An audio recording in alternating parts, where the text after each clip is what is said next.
नमस्कार, आप देख रहे हैं प्राइम टाइम राजस्थान।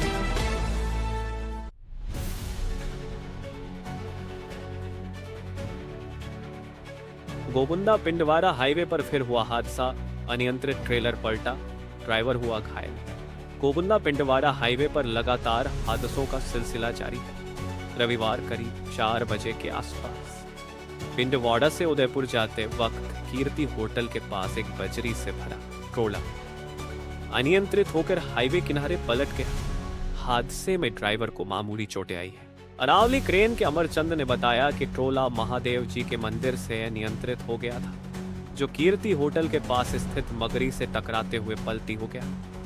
ट्रोले भरी बजरी पूरे हाईवे पर फैल गई, जिसे जेसीबी की सहायता से हटवाई गई और राजमार्ग को सुचारू किया।